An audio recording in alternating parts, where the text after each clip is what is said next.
Jacaranda FM's Good Morning Angels. Wednesdays on Breakfast with Martin Bester. I've said this a number of times and I mean it. They do the kind of job that most of us don't have the stomach for, but it's the most important job for me in life, and that is to be the voice for the voiceless. It's the people that take care of animals, that fight animal cruelty. I'm talking about the NSPCA. So if you don't understand the difference between the SPCA and the NSPCA, I've got some guests to fill us in this morning. Eerstens baie welkom, Senior Inspector Naz Appelsamy. Nice to meet you, and thanks for being in the studio, Naz. Thank you for having me. And then also Jacques, who is the Public Relations and Legal Liaison for the NSPCA. Dank dat jy so is. National... so what is the difference? Jacques, I'm going to start with you. Difference between SPCA and NSPCA. So I think all of us are one family. That's the best way to describe it. And we are the only welfare organization in the country governed by law. And we are fortunate to be the governing body or the statutory body for all SPCAs across the country. And that's an important thing to remember. We've said this before, but just a reminder, they've been mandated by government, by law, to go in and fight animal cruelty. That is because you've got a lot of people that always have a lot of opinions, and there's no bad animal sanctuary or cause to support. But the thing to remember is you always need to support the SPCA and the NSPCA because you've got the mandate, you've got the legal right to step in, right? Absolutely. That's what inspectors do. You can go in and intervene and remove animals and issue fines and even go after people in a court of law. Am I right? Yes. So we are able to obtain warrants in terms of the Animals Protection Act, also to seize animals, or as colloquially known as confiscate animals that may be compromised, and then prosecute, and then also take on civil litigation in order to force people or entities to do something or to stop doing something. So we saw this. We spoke about it, Felicity. Was it last week as well? There was a case that was all over our timelines about the chickens, the chicken farm, where you had to go in and save and unfortunately also euthanize thousands of chickens. Yeah. It literally was over 1 million chickens that were affected, and the law forces everyone to value each animal as an intrinsic individual. Yes, so as we should. If you see one animal suffer, multiply that by 1 million, and then you get to the absolute catastrophe that was that situation. It was really unthinkable. I don't want your job, Inspector. You must have a tough day ahead of you every day, but you do the work of angels. Believe me, we appreciate you. I don't want to see some of the stuff that you see. I don't have that stomach, but that doesn't mean that I cannot enable you and empower you to do this. You've been mandated to do it. You've chosen this profession. So what the rest of us need to do is to enable you to go and fight in a court of law, to change people's perception, to change systems when it comes to animal cruelty. Another story that was on my timeline the last couple of days, once again, was these live export ships. Right. Oh, yes, I saw that. And they're horrific pictures. Yeah. Cattle. Yeah, the terrible sheep, conditions. Specifically, it was the sheep this time, was it? Am I right? Yes. Yeah. And those pictures and the sights and stuff that you see, animals should not suffer that kind of cruelty. And it's been an ongoing case, and I'm sure it costs a lot of money. Absolutely. And, the thing is that the big shipments to the Middle East always attract the attention. I mean, when the Al Kuwait was here in Cape Town, yes, I remember. I was busy checking our media monitoring just this week, and we saw a massive spike. But Naz and his team from the Farm Animal Protection Unit, they have done in the last year so many shipments that are going to Mauritius, and those are not the ones that catch the headlines, but it doesn't mean that there's not suffering. And that it doesn't take significant resources to get guys there. We still have to obtain warrants in an extremely hostile situation in order to at least try and be a cushion for these animals who are destined for Mauritius or on the bigger shipments, the Middle East. Yeah. And to the best of our ability, try and prevent suffering and fight and step in where we can. Without getting too graphic, we've seen the pictures. What is the solution? I think it's hard to believe that in this day and age, we have animals that are destined for slaughter that have to be transported alive. There's absolutely no reason why they can't be slaughtered in South Africa humanely through our abattoirs, creating jobs, and of course the byproducts, the head, the feet, the offal, goes to the poor community. But instead, we try to make one organization rich, and it's just one company that is exporting and has this monopoly of basically 2 consignments every month to Mauritius and consignments of over 60,000 sheep to the Middle East. And it's a growing trade, whilst the rest of the world wants to ban this archaic trade. Yeah, in South Africa, we seem to be doing more consignments now, if I look back 10 years ago. Simply, I think that people need to understand and better awareness about animals that are being transported on vessels and the cruelty that they go through with regards to the space, the duration, the motion sickness, sometimes no veterinarians on board. It's just overcrowding horrific. and all that kind of stuff. And these are just 2 examples that we've just used now that have made the headlines. These cases are already in the public domain. We read about it. It comes up on our timelines.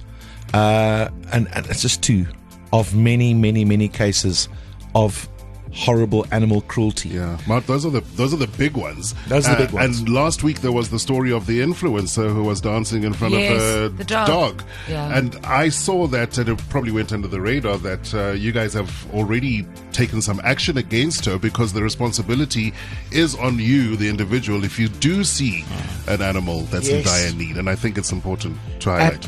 And I look at that case, and I'm like, lady, how do you not know? How do you not see? How do you not see? I can't describe.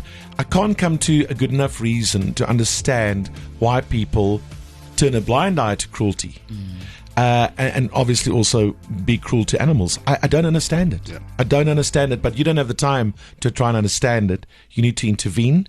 And to rescue. What can we do? It's Good Morning Angels, the NSPCA, our special guest on the show this morning. Any questions, any comments, you're very welcome. 084 850 0942. There's more coming up. You're with your morning family. Breakfast with Martin Bester. Our special guest on the show this morning in Good Morning Angels is the NSPCA, represented by Jacques and Naz this morning. You know what? On Facebook, you see a lot of people share stories of animal cruelty and stuff. And in the comments section, I see a lot of people then post in the comments section, they say, this is horrible. This needs to stop. We should stop these people. We should stop that person. The only way that can be done is if the NSPCA or the SPCA steps in. They have the legal mandate to step in. They are the organization in South Africa that government appoints, I suppose, to step in, to confiscate or apprehend or take to court or to sue and to rescue the animal. It's all good and well to post on Facebook. It's all good and well to say, ooh, I don't want to see this, or it's horrible, or it needs to stop.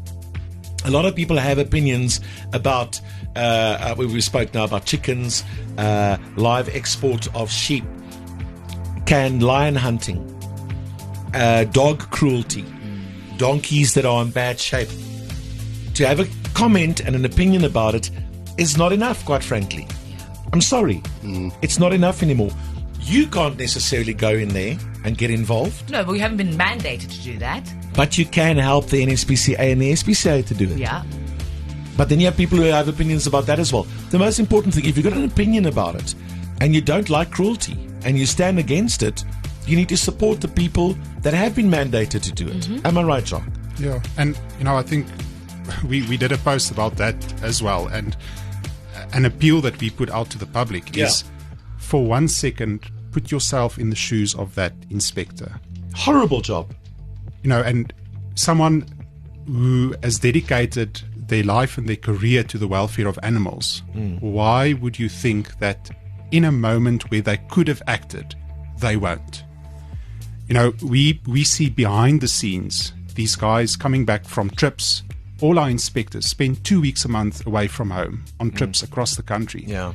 They lose time with their families, and something bad happens on a trip, and they get back, and you see the toll that it takes on them Of because course. something went, they couldn't do something. They couldn't assist the animal. And, everyone who is passionate, it's great to be passionate, but we have to balance it with understanding of the situation that we find ourselves in as South Africans in terms of the law, in terms of economic circumstances. It's tough. Here's a question. Broadly, what would define an animal being in distress in a residential neighborhood, especially when one doesn't have a visual of the animal but can clearly hear consistent barking or unhappiness? I'm not talking about being irritated with a noise disturbance, but more so, at what point would one be able to call the SPCA to investigate potential distressed animals? And Jacques, you said it just now. If you are aware of cruelty, you should report it.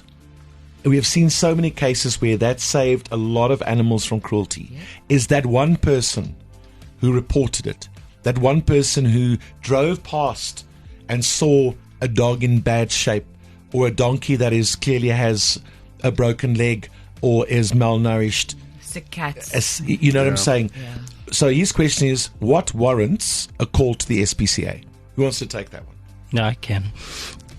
So absolutely. I think in doubt, and if there's an SPCA that's within your area, you must report it, and the SPCA will investigate.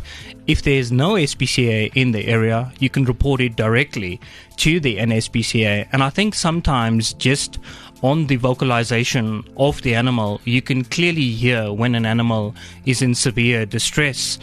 And certainly the NSPCA or the SPCA will respond within 24 hours, and that the complainant can remain anonymous if he's worried about, it being the neighbor or anyone, and we will not divulge his or her details. So absolutely, you must report it and we will investigate. So just in conclusion, and correct me if I'm wrong, a lot of people are upset about a lot of things when it comes to cruelty. A lot of people have opinions about canned lion hunting in this country. You've been mandated to take it up. You get the call and say, listen, but you're up against a multi-million-dollar industry. It must take a lot of resources and a lot of money for you to fight these cases. I mean, that one chicken farm, did you say that chicken farm that was in question recently allegedly had like 1 million chickens or something? Yeah. I cannot imagine taking on a business like that. It takes a lot of money, right? And resources, court cases, advocates, lawyers and stuff. And that's why it's important to support you. And, I think on the scale of cruelty, it's difficult to even comprehend the scale of resources needed to combat it. Yeah. Just on operational costs, no legal costs in terms of the chicken case where we had to go to the High Court on an urgent basis. Just operational to get our entire complement, our entire team out there in Limpopo, in Delmas, in Springs, cost us almost 600,000 Rand. Just that one case. Just that one case. 600,000 Rand. It's fuel, it's accommodation, it's meals, it's PPE because we comply with biosecurity on these farms. On live export of animals by sea since 2019, 7.5 million Rand. In monitoring shipments at the feedlot, at the harbour, in legal fees, the constant litigation that is still ongoing in order to try and ban this, for legal assistance when engaging with government. It really is, you can't comprehend until you actually see the line items with the figures. But I think most people do have a frame of reference. If you've ever, paid for legal fees in any way, whether it's, I don't know, divorce or litigation of some kind, you know how costly it can be. Yes. Now imagine for these guys, the NSPCA, to take up these cases, and there are hundreds of cases at any given point in time. That's why I think it's important to support you. You have the mandate. You are the voices for the voiceless. You're our voices. The people who get upset by this, the people who are disturbed by this, but cannot do anything about it, but to support you so that you can do something about it. I know it's a drop in the ocean. I want to donate 100,000 Rand this morning. 100,000 Rand is It's just a drop in the ocean here, and I want to use that to get the ball rolling.